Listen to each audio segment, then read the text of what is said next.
Hello everybody, welcome back to Elite ProCraft 2 Tips TV. I'm Danny. And I'm Edson. And we are back this week with our second tutorial video. And this tutorial video is to show you a strategy we like to use against the Zerg. Now this strategy is going to be based upon the first two fundamentals that we taught you in the first video.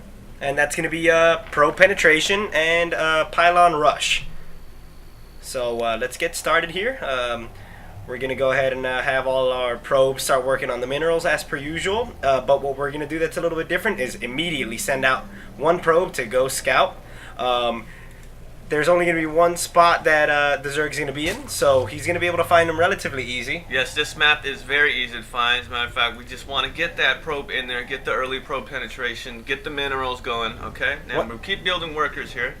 Once again, the emphasis here is early probe penetration, just like the last tutorial we were able to show you guys. We're going to get that probe right in there to penetrate the gap.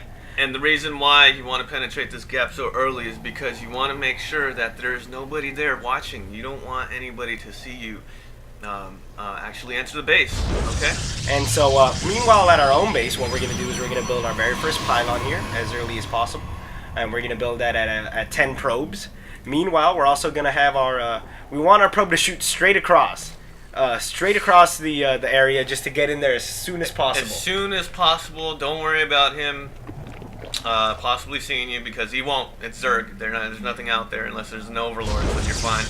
Okay. And then you also want to set up a block at your base because you don't want early Zerglings to come. You don't want any you don't want to be caught with an early Zergling rush. And to emphasize, shooting straight across is very important because the fastest way between two dots is a line.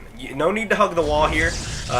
No need for any discretion. You just want to shoot straight across and get that pylon going, and that's going to be early probe penetration followed by a pylon rush. And this strategy is all about speed. It's all about how fast we can actually get this process started. Now we've got our forge up.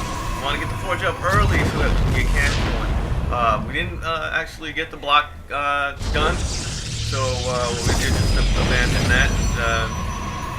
And we'll just see what happens there. We'll just see what happens there. We'll play that one by ear. We couldn't get the block done, but that's okay because we have our first cannon coming up and also our first pylon already up. Now, you don't want to build the cannon too far out. You want to make sure that they're not actually seeing this right away because you do want to make sure that it actually gets built. And yeah, right there we're going to abandon that cannon. It wasn't the right spot for the cannon. While we still have this other one building. But the first cannon is going to serve as a backup for the second cannon that's about to come up.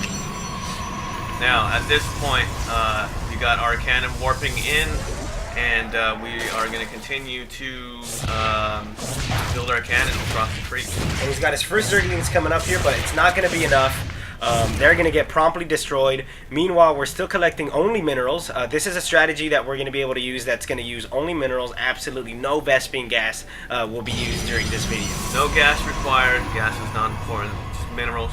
That's all we need, right, Ed? That's absolutely. And that's why this strategy is so easy to implement, because you don't have to worry about doing advanced things such as gathering Vespene gas. That's not needed, and especially against Zerg, this is an extremely effective strategy. It will work about half of the time, more than half of the time that you use it. Yes, you always want to, if you're Toss, you're playing against a Zerg player, your number one option is go cannon rush. Now ours is a slightly modified version of the cannon rush, so that's the point in this video when I want to show you just another cannon rush. So we do have things coming. And as you just saw, he had his queen come out of the creep. It slowed it down, and our cannons were able to promptly take it out.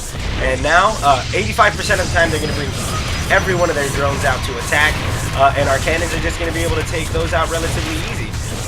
You'll see everything that we taught you in this last video. In the last video is applied here. So these are the types of tips that we will be showing you. They're highly effective, and we're just going to continue going here. Okay, pylon up. And what we've done here is we've created a wall of cannons and pylons that are going to block his creep from extending any further than this point. His spawning pool is soon to be gone, and just to kind of seal the deal and at the same time seal him into his own base, we're going to go ahead and do what we like to call our tri-pie ramp block. And that's short for triple pylon ramp block, the tri-pie. At this point, if you like, any minute now you could GG, or you could transition into one of our many other strategies. What are the other strategies? Well, we have the Void Ray Siege. That's a pretty classic move, and then we also have some other stuff that we can do. But at this point, we're gonna go ahead and call this game since we got the ramp blocked. And yeah, that's some pretty good strategies here. So don't forget, the most important part is to block that ramp. You don't want to get you don't want to have any drones walk out the base. You got to contain him as quickly as possible. And that's it. That's our video, and that's our #1 Zerg strategy, right, Ed? Yeah, and so to recap, once again, just like the last video, we wanted to establish early probe penetration. We got the probe in here early. We also got the pylon rush. We got to pass the gap very early. We also established pylon rush tactics early in the video and in the game.